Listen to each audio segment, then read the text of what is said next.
مشاهدي ومتابعي قناة هوم سبورت في كل مكان، عدنا من جديد في حلقة جديدة، وحلقة اليوم بعنوان تحليل كامل وشامل لمباريات الجولة الثالثة أو أهم مباريات الجولة الثالثة في الدوري الإنجليزي وأهم مباريات الدوري الإيطالي والأسباني والفرنسي والألماني. فهيا نبدأ. في البداية طبعا حابب أقول لكم طبعا كلكم عايزين طبعا الاشتراك في القناة ومتابعة القناة ولايك لإصداركم كل ما هو جديد. وهيا بنا نبدأ حلقة.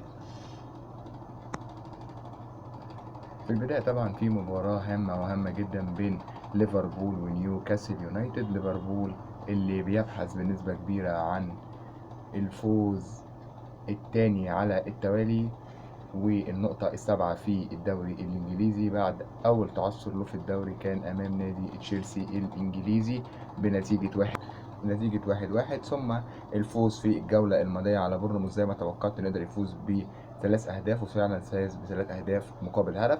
ولكن الفريق بردك وضعه الدفاعي كان سيء شويه وقدر يلبس هدف في اول المباراه، وفي هدف تمر عن لبسه بردك واتحسب اوفسايد. فخط دفاع ليفربول مش افضل حاجه دلوقتي، مش عارف ليه. لازم يظبط دفاعاته شويه. وطبعا في بنسبه كبيره جدا جدا النهارده طبعا هتكون في مباراه ليفربول امام نيوكاسل يونايتد، هيكون في غياب دفاعي مؤثر جدا، هو غياب قلب الدفاع الثاني ابراهيم كوناتي. مش هيلعب جنب فان دايك، بنسبه كبيره هيكون الثنائي الدفاعي فان دايك وماتب. ممكن ماتب النهارده يعمل مباراه كويسه ويرجع تاني اساسي، ممكن، ولكن ماتب بردك بقاله فتره مش المدافع الاساسي، فلازم ينزل بكل قوته وبكل تركيزه، لانه هيلعب على مهاجمين تقال جدا في نيوكاسل. نيوكاسل عنده الميرون تقيل جدا في الهجوم، عنده هارفي بارنس لاعب كويس جدا طبعا قادم من ليستر سيتي، وكمان عنده المهاجم السفاح طبعا السويدي الكسندر ايزاك طبعا القادم من ريال سوسيداد من الموسم الماضي. ولو نتذكر في اول مباراه ليه مع نيوكاسل كان سجل هدف في شباك ليفربول السنه اللي فاتت في مباراة الدور الأول اللي انتهت 2-1، وكان ليفربول فاز بصعوبة بهدفين، هدف لمحمد صلاح وهدف في آخر الدقائق عن طريق اللاعب البرتغالي فابيو كالفاريو طبعا اللي كان قادم من فولهام. فهتكون بالنسبة له المباراة صعبة شوية ليفربول، ولكن أعتقد إن ليفربول هيقدر يفوز ولكن بصعوبة بالغة، ممكن يفوز 2-1 أو 1-0 مش أكتر من كده. هتكون طبعا مباراة قوية قوي على ليفربول زي بالظبط ما حصل في مباراة السيتي أمام نيوكاسل، وقدر السيتي يفوز بهدف نظيف عن طريق جوليان ألفاريز، لان نيوكاسل فريق قوي واصبح من الفرق الكبار جدا في انجلترا، ويكفي انه حصل على المركز الرابع السنه اللي فاتت وشارك في دوري الابطال السنه دي. فده طبعا فريق قوي ويقدر انه يشكل قلق ليفربول، فلازم ليفربول ينزل بكل قوته وبكل تركيزه ويحاول انه ما يلبسش اي جوان، لان ليفربول مش من السهل يسجل في شباك نيوكاسل لان عنده خط دفاع كويس في بوتمان وفيشر طبعا والحارس بوب. فطبعا كويس تشكيله نيوكاسل تقيله جدا، ولكن اتوقع ان شاء الله واتمنى فوز ليفربول بهدف نظيف او بهدفين مقابل هدف.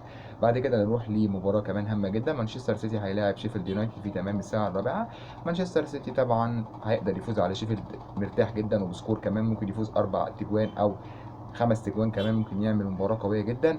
وبنسبة كبيرة هالاند ممكن يسجل هاتريك النهارده في الدوري الإنجليزي وياخد الكرة معاه، أوي لو طبعا جوارديولا سحبه على الأقل ممكن يسجل هدفين، لان شيفيلد دفاعه ضعيف جدا ويقدر طبعا فريق زي مانشستر سيتي يسجل في مرماه غلة اهداف، لان دلوقتي السيتي بقى اقوى فريق في انجلترا بنسبه كبيره دفاعيا. طبعا هو ما بيتلقاش اي اهداف وما بيطرحش على مرماه اي خطوره، وبرضك كمان شيفيلد يونايتد ما عندوش اللاعب الخطير اللي يقدر يوصل الى مرمى إيدرسون. ولكن طبعا السيتي عنده قوة هجومية كبيرة ممثلة في ألفاريز وممثلة في هالاند وممثلة كمان في جاك جريتش وممثلة في برناردو سيلفا وأكتر من لاعب اللي قد ينفجروا بنسبة كبيرة، ونشوف حفلة تهديفية اليوم من مانشستر سيتي، ويوصل مانشستر سيتي للنقطة التاسعة في صدارة الدوري وهو مرتاح جدا. بعد كده نروح للمباراة اللي بعد كده، في مباراة بين استون فيلا وبيرلي، اعتقد فوز استون فيلا ولكن هيكون مثلا 2-0 او 2-1، لان بيرلي بردك فريق كويس منظم بيقدم كرة كويسة، ولكن استون فيلا اقرب للفوز اقرب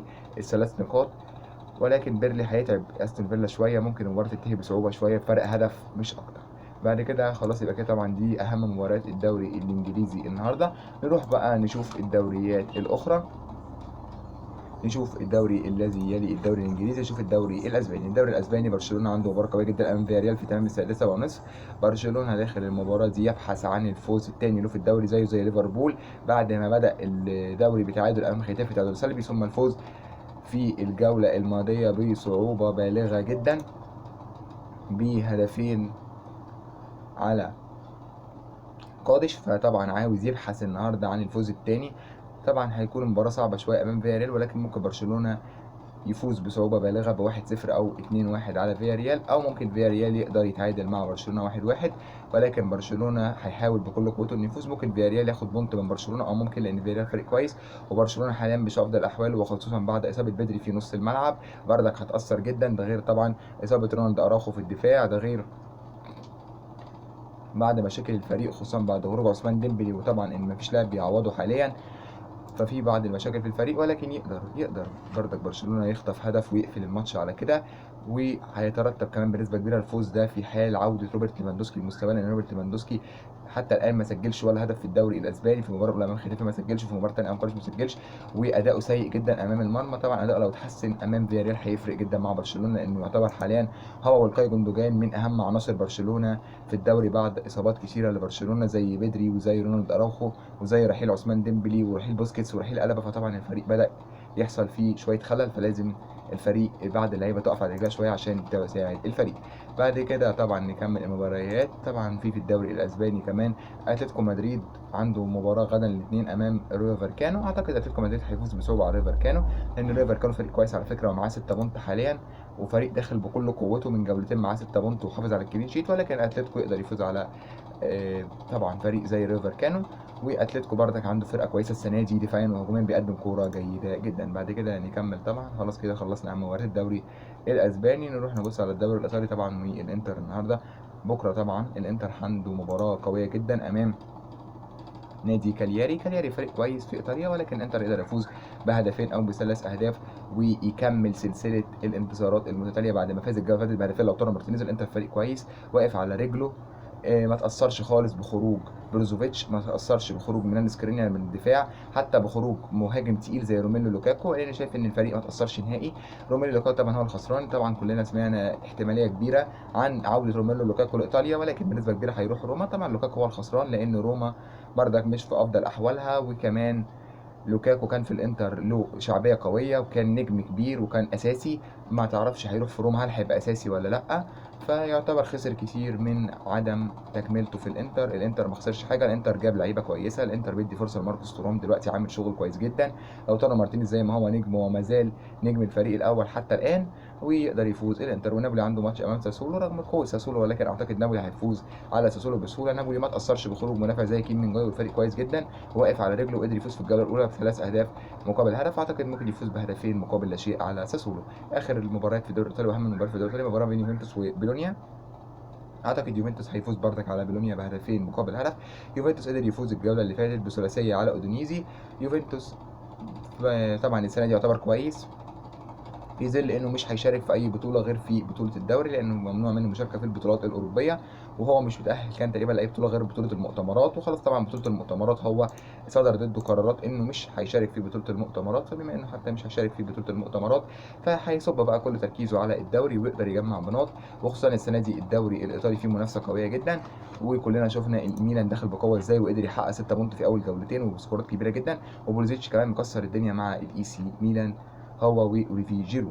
بعد كده نروح للجوله اللي بعد كده. طبعا الدوري الفرنسي خلاص مفيش مباريات مهمه لان الفرق كلها القويه لعبت. خلاص باريس فاز امبارح على لينز بثلاثيه مقابل هدف، ومصطفى محمد طبعا قدر يقود نانت للتعادل امام موناكو، كان ماتش كويس قوي الحقيقه.